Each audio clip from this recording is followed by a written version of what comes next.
Hey guys, what's good? It's your girl Lids here. Very long time since I've done a video. I've been sort of getting more into like the travel vlogging and stuff like that, but I've recently read Homegoing by Yaa Gyasi and I thought, you know what, I have to do like a review on it or speak on it because this book resonated with me in such a huge way that I just had to share it with you guys. The copy I have is on my Kindle, so I wish that I could show you guys the actual like edition that I have. It's a fantastic book. I cannot believe that, you know, Yaa Gyasi wrote this and published this when she was 26. Like it's amazing. It's such a clever book. I don't want to give away too many spoilers because I really want you guys to read it. It's historical fiction.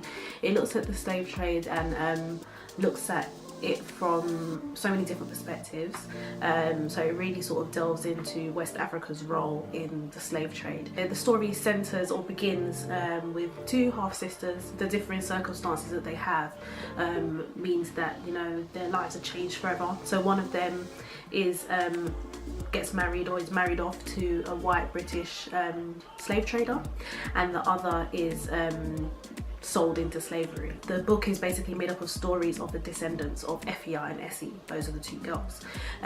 So you see the story move from warfare in Ghana between the Fantes and the Asantes from the 18th century all the way to modern day, and you see on the other side, so the daughter that's sold into slavery, you see her, you know, go off to America, survive, you know, slavery, and just see her descendants live through that. You see, you know, life on the plantation, you see life, you know, in the jazzy streets of Harlem. There's a lot of themes, a lot of motifs that are run throughout this book. The reason it really resonated with me is because, you know, as somebody of Caribbean descent, as children of the diaspora, of the black diaspora, our history is completely fractured and we're having to do everything that we can to try and piece it together. This book it stands for that. It is us piecing together our history because it's been taken from us, and we have to be creative and we have to do our research. We have to do what we can to try and make a story for ourselves. It's actually a really emotional book. Definitely tears were cried whilst reading this book. You can kind of see this story as a collection of short stories, because whilst we only get to see a snapshot of each character's sort of life, you really are brought into them and you're brought into their life and you're brought into what they've experienced. Each character could actually have a story and book for themselves. Like, that's how much you're brought into their experience and that's how much you're brought into their struggle. Yeah, I mean, I made a couple of notes about things that I wanted to comment upon because there's a lot there. All of the stories were so connected. I mean, it really helps that at the start of the book you see the family tree. So you see the family tree starting with Mame, and then obviously you get to hear Mame's story and why, you know, the story behind why Efia and Essie are half sisters, but it's just, as you sort of read on, as you go through the stories and through the chapters, there's always something that connects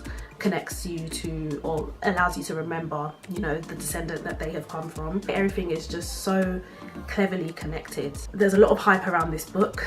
That's why I sort of waited a while to read it, because I know it came out in 2016, but I waited a while to read it. But it definitely lived up to the hype. The descriptions are beautiful, the imagery, it's at some points it's very harrowing, the way she describes, you know, the dungeons at Cape Coast Castle. Like, it is harrowing and you really do feel like you're there. She is an absolutely beautiful writer. The words are stunning. Like, I closed the book and I was like, wow, there's a lot in this book, and it just got me thinking about the ways that we are connected, the ways our stories can be connected, and I really do believe in that whole, you know, 6 degrees of separation, and that definitely is shown within this book. The way that you can take a certain path in life, but you always end up going or finding your way back to where you've come from. And I think for me that's like the biggest lesson for me. As, you know, children of the diaspora, as I said, we're doing what we can to try and you know, find out where we're from and to piece that story and that history together. We're always going to go back to where we come from, and life really has a way of allowing you to do that.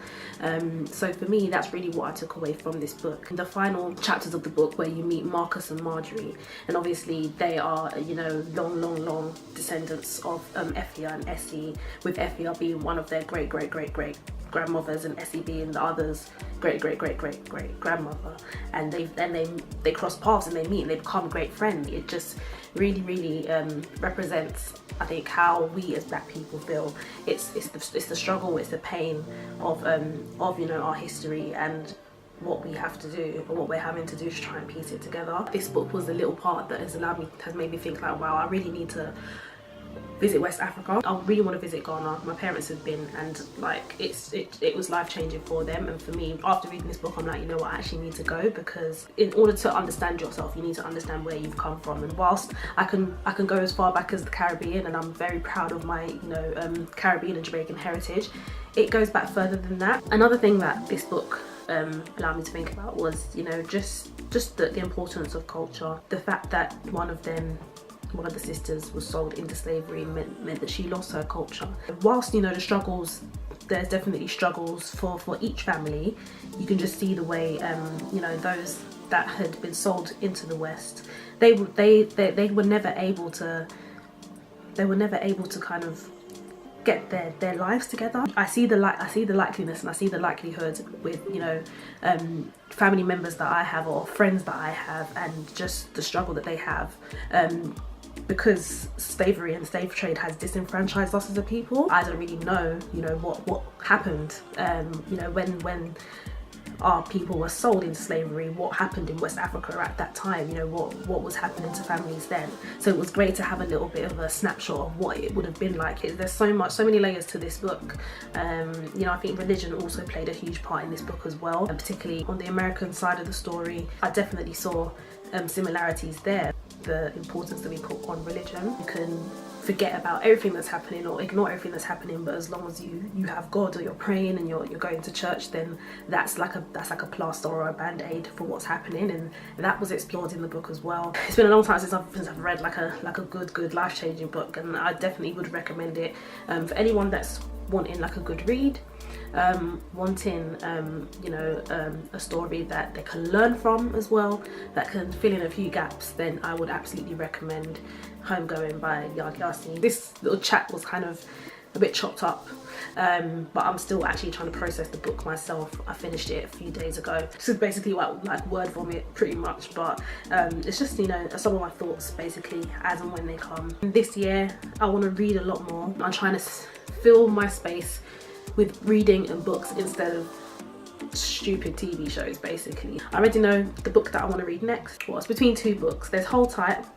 by Jeffrey Barke, and there's also American Street. But yeah, thumbs up if you like this video, subscribe, like, all of that jazz, and hopefully this year I'm going to be uploading a lot more travel vlogs, book reviews, opinion videos and stuff like that. So yeah, peace guys.